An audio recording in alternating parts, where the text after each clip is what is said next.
మనము ఈరోజు చిన్నపిల్లల్లో ఆస్తమా ఉందా లేదా అనేది ఎలా ఐడెంటిఫై చేయాలి, అసలు ఏ సిమ్టమ్స్ ఉంటాయి చిన్నపిల్లలకి అని తెలుసుకుందాం.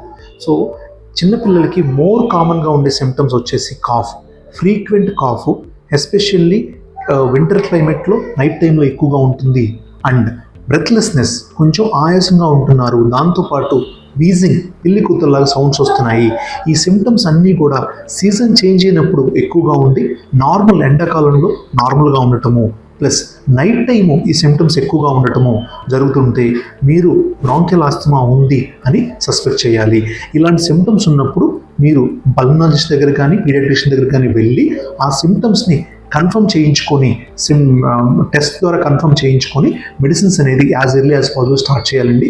ఎందుకంటే బ్రాంకియల్ ఆస్తమా కనుక అన్ట్రీటెడ్గా ఉంటే అది లాంగ్ రన్లో చాలా డిఫికల్టీ అయ్యి ఎయిర్వే నారోయింగ్ లీడ్ చేసి ఎక్యూట్ ఎగ్జాసర్బేషన్ అంటే ఎక్యూట్ అటాక్స్కి, లంగ్ అటాక్స్కి దారితీసే అవకాశం ఉంటుంది.